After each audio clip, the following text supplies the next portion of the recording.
Ever feel like some silences are louder than words?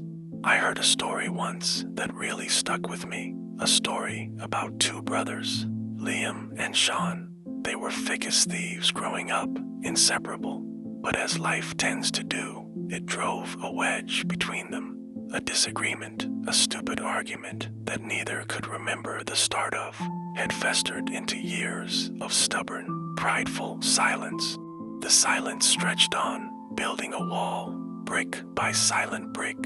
As the years passed, the townspeople just accepted it. That's just how the O'Malley boys are, they'd say with a shrug.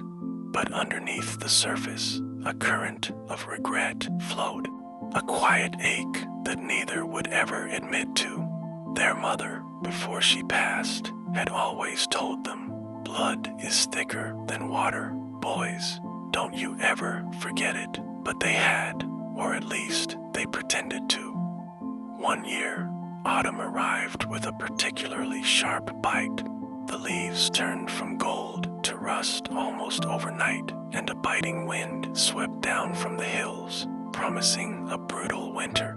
He thought of Sean, living alone in their old family cottage just across the town green. He knew Sean's old boiler was unreliable, and he remembered how his brother always hated the cold, how he'd shiver even in a warm room. An old, familiar protectiveness stirred in Liam's chest. It was stronger than his pride. He went to his closet and pulled out a thick, wool-lined coat, one he hadn't worn in years. It was still in perfect condition, warm and heavy.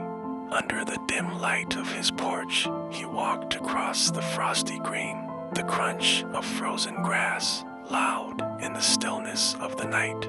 He didn't dare knock it. He carefully hung the coat over the picket fence in front of Sean's cottage. He tucked a small, folded note into the pocket. It just said, "Cold's coming." He turned and walked away, a weight lifting from his shoulders he didn't even realize he'd been carrying. The next morning, Sean opened his door to let his old dog out. He walked over slowly, cautiously, and pulled it down. His fingers found the note, and he unfolded it with a trembling hand. "Cold's coming." He looked across the green towards Liam's house, a small light on in the kitchen window. He just stood there for a long time, the cold air on his face. That morning, Liam looked out his own window, his heart thumping. The fence was empty. The coat was gone. For a moment, his stomach dropped. Did Sean throw it away? Did he reject the gesture? But then he saw it. Steam was still curling from its lid into the frigid air. Liam smiled, a real, genuine smile that reached his eyes for the first time in years.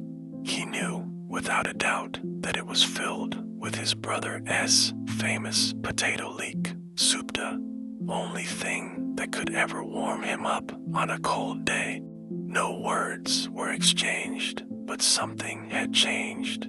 The first brick in that wall of silence had been removed.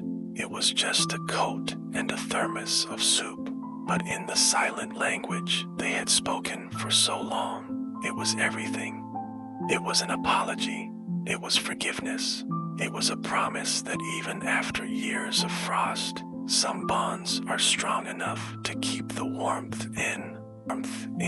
If this story resonated with you, I'd love it if you'd like this video and subscribe for more. See you next time. Close your eyes. Let the dream do the rest.